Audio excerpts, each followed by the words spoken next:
Hey everybody, welcome back to Battle Ready Inc. So this past Friday, we had a new announcement for a ban list going into effect June 1st. So I wanted just to go back, take a look at our BT12 ban or our BT12 tier list and just kind of reevaluate it, take a look at it, see where things are going to fall moving forward, see where things have already fallen, and what changes we might need to make to that tier list. Don't forget, this month's memory marker, though, is Monimon, so if you're playing a Hunter's deck right now, it's going to be a fantastic one to pick up, or if you're just a collector in general, a fantastic one to pick up. This is handmade out of clay, hand-painted as well by my wife, Digimon. You can find this on her Etsy page or as our Patreon reward for this month. Just a few more days left on this for the month of May, so definitely jump on this before it goes away. Also on that Etsy page, where is all of our previous memory markers that we featured on the channel for her in the past, as well as some of our Battle Ready Inc. merch. Also, if you guys are a fan of buying cards and singles online like I am, I recommend checking out cardtrader.com. I'll have a link in the description below that you can go and use to sign up. You'll instantly get a free $2 to use on cardtrader.com. It's a great website because if you use their Card Trader Zero program, what they do is they gather all the cards that you're buying at their warehouse, and then they ship them to you for a single shipping cost. It sucks when you have to pay more for the shipping than you do the cards themselves. That's when cardtrader.com comes in clutch. So just use my link, go sign up, and get yourself free $2 and go start buying some singles. Alright, so right here I've got the tier list pulled up for you guys on where we had it last time we were here. We had nothing in S tier because I didn't really feel like anything was in S tier, and I still stand by that. I think just going ahead, just crossing that off. I don't think there is anything that's the tier 0 unbeatable. You play this deck, you will always win. I don't think that's the case in this format, so I think that's a good thing. Even post ban list, I don't think there's going to be a deck that's going to be in that situation. So I think we can go ahead and move down here and kind of see what we're working with. So right off the bat, Beelzemon is still sitting right here at the top. It did lose a really powerful card in its build, but I think it still has really a lot of the tools it still needs to succeed, right? Ian Mako being able to set up your mill targets that you need, the memory gain ones, things like that, as well as, you still do have one copy of the EX1 Impmon, which you can cycle back from the trash. You still have all of your barrages available, so a lot of people have been maxing out on those anyways, and I've seen tons of games where people have 2-3 barrages just sitting there that they're not using, and I think grabbing the EX1 Impmon is like an easy target now to kind of recycle that back and reuse it. So I don't think this is going to, it slows the deck down a little bit, but I still think it's going to be sitting right up here at the top. Next, we got the Shoutmon Cross 7. Now, I did have Merva way down here, but this was, at the time of recording this, a different Merva build. Since then, Merva and Cross 7 have become these new decks, or Merva has really taken over the Crossheart deck, while Cross 7 I think has fallen down a good bit.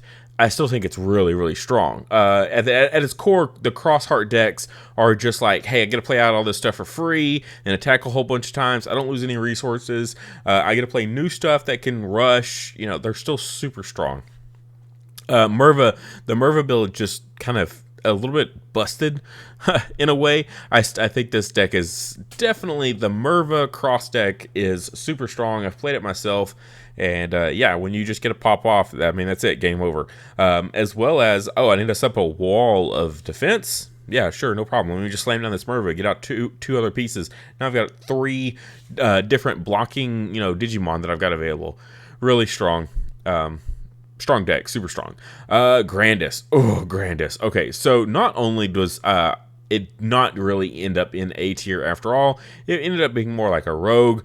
Now that it's lost its Grand, yeah, it's real bad. They really just kind of murdered this deck really hard, and we might as well just grab Melga while we're at it, right? Melga losing its level 5, like, not just any level 5, right? But literally the deck was like Garurumon X, or Wargreymon X, really. Plenty of games were won without going into a mega with that deck. Let me just attack, unsuspend, and then let me attack again, Evo into my X, now checking 2 security, unsuspend again. It dang near OTK deck right there. So super strong in that one card, giving the security attack +1 to everything on top of it, including the 0 Evo stuff, the Altarius mode, the Wargreymon X, all that stuff, all getting security attack +1. So strong, absolutely busted. And just getting a free check before you even start rolling. You just get attack and unsuspend again. Yeah, very strong card. So seeing that go, the deck has definitely fallen off. Now, there's absolutely room for this deck to come back. I think it was more of a future proofing. This deck had definitely seen less play, I think, because Beelzemon being in the format and having so many removal options in its security. It was already in a really tough spot anyway, but now even worse. So going on from there, next we got Bloom, and I actually think Bloom still sits right about here. We've got Bloom Quartz, or Hydra Quartz, Bloom Hydra Quartz, whatever you want to call it. Super strong. The second they slam down that quartzmon and they just start attacking, and they just start clearing security for free, because they have that huge Bloom board. You know the one I'm talking about, right? Where they've just got 6, 7 things on board, and then that's just their Digimon, not including their tamers, their opponent's tamers, their opponent's Digimon.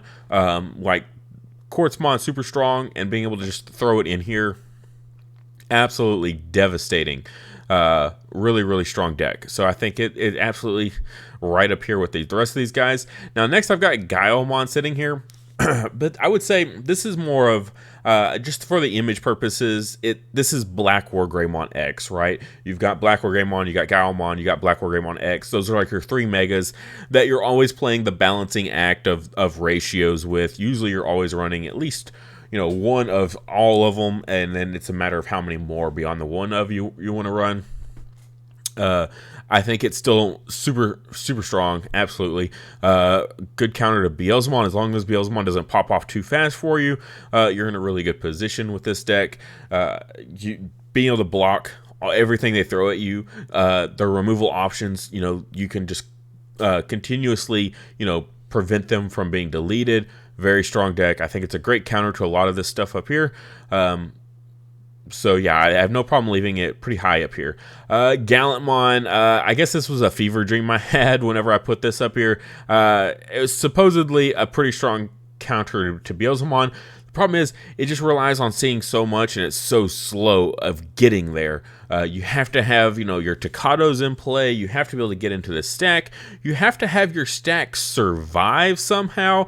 There's no easy way to keep these guys alive. Like, Black War can keep its, stack alive. All the Greymon decks can keep their stacks alive.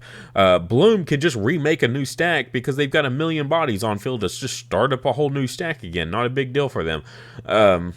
Yeah, so as far as our stack decks go, they're pretty good. But you lose a stack for Gallantmon, I mean, that's it. You're done. Like, game over. You're not going to come back with a second stack in time before your opponent wins. Also, it has no defensive options. Big giant shield on Gallantmon, can't block anything to save his life. So yeah, I'm gonna throw this guy down here in B tier. Blue Flare. I think Blue Flare is a solid one. I think it's in a good spot, right where it's at. It's been doing pretty solid things here and there. It did win the UK regional, so good for it. It's doing some work. Okay, I've seen it do work. I played against it. It did work against me pretty consistently and repeatedly. So I think it's a pretty solid deck. Definitely belongs in A tier. It's a lower. It might not be as bonkers as some of these other ones, but I think it's a solid one. It's like your other cross decks. They're really good at what they do. Just slam down new bodies. It has rush, attack multiple times, stun your opponent's field. So it's got great board control as well as being able to get multiple hits in. And it's got great recursion because it's a cross deck. Yeah, super solid. Justimon here. I think I'm going to have to move Justimon down just a little bit. I'm going to throw it down here into rogue tier somewhere. it's just not performing as well anymore. It's also not being played hardly at all right now. So that's unfortunate. It's got tools to do decently against all these decks. It is a red-based deck, so you can run stuff like Crimson Blaze, so you can handle those Bloom decks. It's got the blocker potential with the Genkumon inheritable, things like that, and the Justimon GX. It can handle stopping a lot of these other things. It's got deletion prevention with the blocks and things like that. But yeah, it's not being run. It is kind of bricky though, because it doesn't have as much consistency power as some of these other more modern decks. I still think it's a solid deck though, for sure. Next we got Ulforce here. Ulforce is one of these wild card decks. If they draw, the stuff, I don't want to demonetize myself, but if they draw the stuff, there's no beating this deck. Literally, I've seen the God Hands, and when they just draw arena after arena after arena, you don't beat them, okay? They're just going to steamroll over you. But they also brick so hard. When they break, they break. There's just no coming back from it. So this deck is just a 50-50. I mean, you're literally playing Russian roulette with yourself with this deck. You're either going to win and blow people outright, or you're just going to brick and hard lose, and your opponent's just going to steamroll over you. So you want to talk about Beelzemon being just a luck deck? Yes, so is Ulforce. But because of its high potential that it can hit, I don't want to leave it here in A tier, maybe towards the bottom here. Next we got Red Hybrid. Red Hybrid's putting in some work, absolutely. I think it's definitely up here in these top decks. Didn't get touched by the ban list at all. Super powerful, super consistent, super fast. I say its only real drawback though is it has no flexibility. If it gets in a bind, that's it. It's done. It's really good about turboing faster than the opponent, but it does suffer in certain matchups. If say your opponent, you're playing against Bloom, they stick a Cherrymon, and they have an established board. You're just not going to be at a good position with that. But the thing is, you can, as long as your opponent doesn't open the God Hand against you, you can open a mediocre hand and just win before they can set up. So yeah, I think Red Hybrid's really strong. We're seeing it do extremely well in a lot of tournaments. Good turnout, good percentage in the top cuts. So pretty happy leaving it there. Wargreymon here. I do want to bump it up just a smidge higher than Black Wargreymon X. Does a lot of the same stuff, but can be, it can be more board control. It can be more defensive, while it's also being mostly a red build, so it can be really, really aggressive when it needs to be. That piercing and multiple attacks. If you're running the Greymon with security attack +1, I mean, you're looking at 4 checks every single turn that it's going off. I think it's a really strong deck with all the defensive abilities basically that Black Wargreymon has.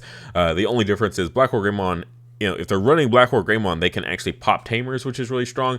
But the thing is, both decks can run Hades Force, and if you stick your Wargreymon, then Hades Force is going to be rocking. Okay, so either way, you're going to be in a really good position. So yeah, I think both these decks are pretty dang near on par. I think the Wargreymon might just slightly beat it out though, just because it can be a little bit more aggressive, which in some of these matchups you really need. Next we got Hunters, and I'm gonna go ahead and move Hunters up here. Yeah, just above Bloom, I think is pretty good. It's like your other cross decks, right? It's got the save mechanic, so they never really lose much resources. Also, they have the new save mechanic where they can actually grab stuff out of trash and slide it underneath. And with a few different ways of digivolving from underneath the Tamers, the deck is good. It can have multiple, you can have, multiple security checks, jamming, and being able to attack after turn with the same thing that's already attacked. Superior Mon is a fantastic card. and I think it really helps carry this deck a lot. It also, if it needs it, it can run Quartzmon in the deck. We've already talked about how powerful Quartzmon can be, especially, it's going to have all those tamers on field. It can really put in some work for you, as well as just lock your opponent down. If your opponent starts to get a little bit too ahead, just go ahead and throw his Quartzmon down, lock them down a bit, give you time to catch back up, take a breath, get back into the fight until they remove that Quartzmon off field. So yeah, I think Hunter's super, super strong. And then, we already talked about the Cross 7. Still strong. Just going to keep it down here in the bottom of A tier. Next, going into Rogue. Still seeing Security Control put in work here and there. I got my invite with it. I've been playing it more and more since then.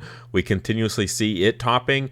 Probably, honestly, throw it up here, probably right about there. I was a little bit wrong about it. I thought it would be a little bit lower in the Rogue tier. That's I had it down here, but it's kind of surprised it's hanging in there. We've actually seen a lot less builds in like the Quartzmon and the Beelzemon X and stuff. We've seen a little bit less of that. People aren't relying so much on getting those free security clears, and so it's actually because of that, because people aren't going so hardcore into just the free security clears.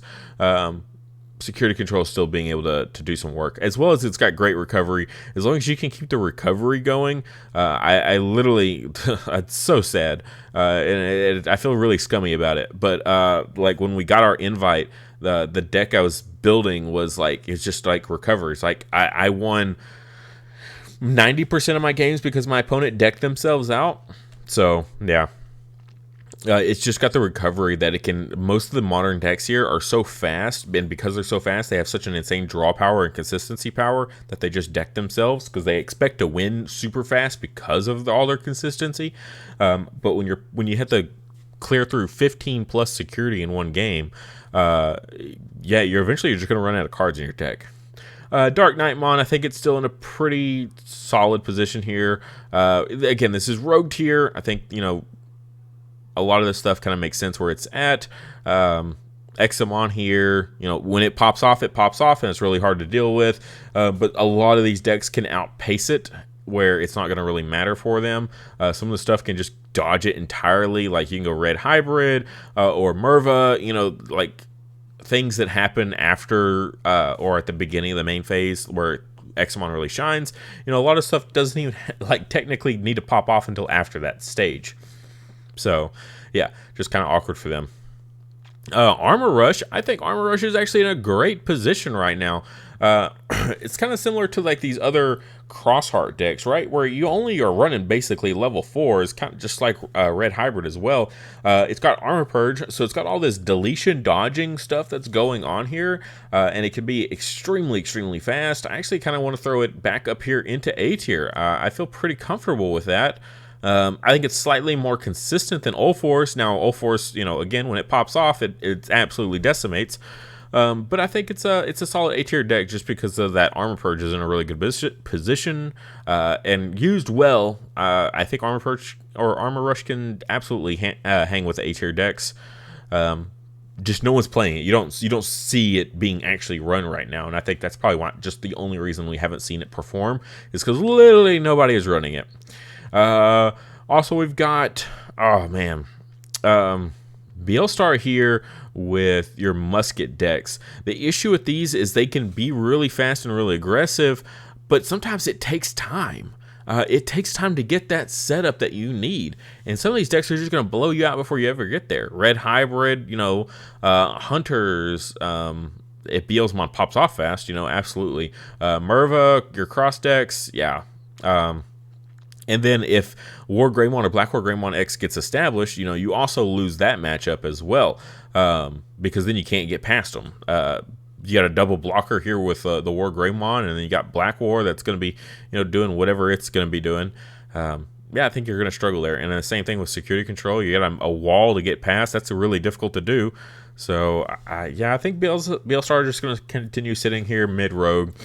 Dorbic. I think Dorbic, let's go ahead and move Dorbic up to top of A tier. Or top of Rogue tier. This deck is, again, one of those that can, as long as it doesn't brick, and it's got tons of consistency stuff with it, just every time someone's like, yeah, I really need to win, I'm going to bring something really simple, They bring Dorbic, and then Dorbic just absolutely demolishes. But it's another one of those you don't really see it run a whole lot. But it also doesn't have really any versatility, right? It's like a one-trick pony. So I think that's probably why it keeps it in A tier. We got Galactimon, Venmon, whatever you want to call it, sitting down here. It can be a little bit slow. It can be a tad bit bricky. I mean, when you run so many of the same Digimon cards in the deck, it can be bricky. So I think mainly it's just because of the slow factor. It takes so long to build up. A lot of these A tier decks are going to beat you before you can ever get established.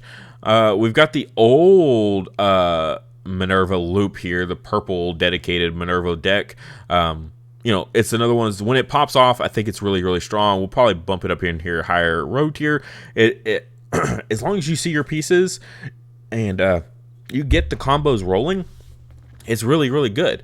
But it does take time. Even when you see the stuff you need to see, it still takes time to get the pieces in the trash and get pieces, going on field and get that rotation going. That takes time. Even at the perfect hands, it still takes time to set up. Imperial. I think Imperial deserves to be bumped up a little bit higher. I've seen it do decently well in regionals. It's not top 16, but it's made the top 32 cuts at least. So I think it's worthy of higher rogue tier for it. Same with Commandramon. It's another one of these that's like super fast. Very simple, straightforward. Just win as fast as possible. Just throw enough bodies in there. The problem is I think there's too much up here that counters it too hard. It only has one trick, and when over half of A tier counters your whole thing, you're not going to do well. So I think just keeping it down in heroic tier makes sense. These guys, our Angel deck here, Mastamon, not doing too great. Bottom of road tier. It's like a worse version of security control, I feel like. Shine Greymon, until we get EX4, it's going to be way down here in B tier. Same with Bagra. I've got Quartzmon here. This isn't your Quartzmon up here. This is like bad Hunter's Quartzmon, right? Why play the rivals deck for Hunters Quartzmon when you could just run the good one, tech in a couple Astamon and tech in a couple Quartzmons, and you're good to go. Having the rivals deck that just all centers around Quartzmon, I don't think it's that great. Quartzmon's a very powerful card, but it can also be outed pretty easily. It's got no protection or anything like that. Its DP it's 15,000, which is solid, but there are plenty of ways that people can just get over it during their turn. So numerous things going on here. The rivals deck specifically, I don't think it's great. So that is a special caveat to this one here. Quartzmon, strong card, teched into numerous decks, really good. A whole deck dedicated to it, and not a great one at that. Yeah, it's just not going to be that hot for me. So that's where we're going to be at. If I left I've left off Machinedramon. I did this last time too. Machinedramon's not in this list. I think Machinedramon is like one of these, like bottom of A, top of rogue tier for sure. It's got great tools. It's dang near unkillable as long as they're not running like chaos degradation. So as long as you're not running against this one specific deck, Machinedramon is really solid. As long as you see your pieces, it can be a bricky because again you're running a ton of level 5s. But besides that, I think it very easily can go at the bottom of A tier. Machinedramon's pretty solid deck. Big fan. Seen more and more people starting to lean into it and trying to see what they can do with it. So hopefully, someone can figure it out. I feel like it's like right on the cusp of greatness. So, but yeah, that'll do it. If you have any suggestions or any hatred, put it in the comment section below. Let me know what you think.